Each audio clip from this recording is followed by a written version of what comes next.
aula sobre histologia vegetal, agora falando de tecidos adultos de condução e secreção, além dos fito-hormônios, ou hormônios vegetais. Tecidos adultos de condução ou de transporte de seivas. Xilema, lenho ou vasos lenhosos. São formados por células mortas impregnadas de lignina. Transporta a seiva bruta ou inorgânica das raízes até as folhas. Em relação ao floema, é um tecido mais interno. Além do papel que realiza no transporte de seiva, também atua como importante tecido de sustentação. As principais células do xilema são os elementos de vaso e os traqueídeos.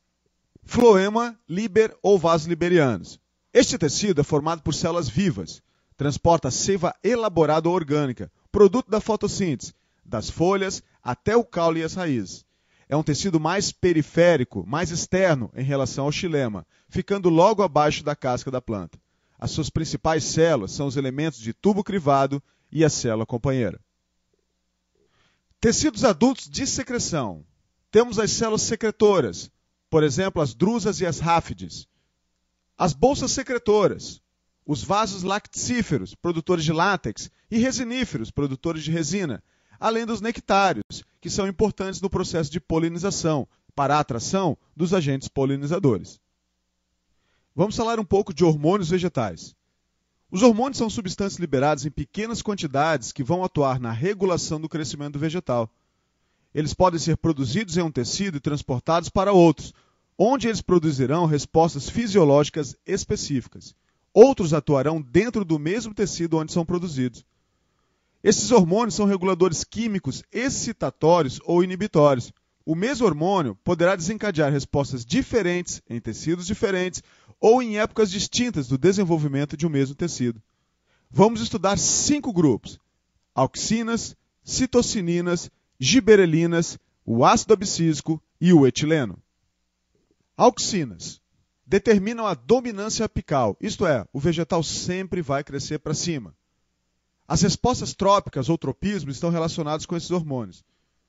Estão relacionados também com a diferenciação do tecido vascular, promovem a atividade cambial, induzem a formação de raízes adventícias em estacas, inibem a abscisão de folhas e frutos, estimulam a síntese de etileno, inibem ou promovem, por exemplo, no abacaxi, o florescimento. Estimulam também o desenvolvimento do fruto. O desenvolvimento de frutos sem sementes, a partenocarpia natural ou por aplicação de AIA, ácido indolacético, no pistilo da flor, por exemplo, na banana e na laranja umbigo. Podem funcionar como herbicidas seletivos, pois inibem o crescimento da raiz e podem agir como desfolhantes. A inibição do desenvolvimento de gemas laterais, importante, por exemplo, na estocagem de batatas. A principal auxina é o ácido 3-indolacético, conhecido também como AIA. Giberelinas.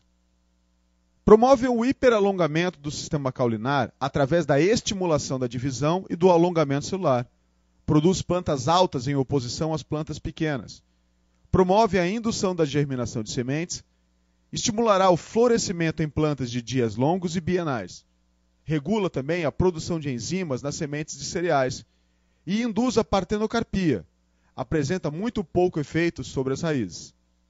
Citocininas. As citocininas promovem a divisão celular, promovem a formação dos sistemas caulinares em culturas de tecidos, atrasa a caulinar senescência foliar. A aplicação de citocininas pode causar a liberação da dominância apical em gemas laterais, o desenvolvimento de gemas laterais do caule, retardará o envelhecimento das flores e estimula a germinação e a floração. O gás etileno está relacionado com o amadurecimento de frutos, especialmente em frutos climatéricos, tais como maçãs, bananas e abacates. Promove a senescência de folhas e frutos. A queda das auxinas estimula a síntese de etileno, o que provoca a queda das folhas e as cores do outono. O ácido abscísico promove o fechamento dos estômatos quando falta água. Induz o transporte de fotossintetizados das folhas para as sementes em desenvolvimento. Induz a síntese de proteínas de reserva em sementes. Está relacionado com a embriogênese e pode afetar a indução e manutenção da dormência em sementes e gemas de certas espécies. É um poderoso inibidor de crescimento de plantas.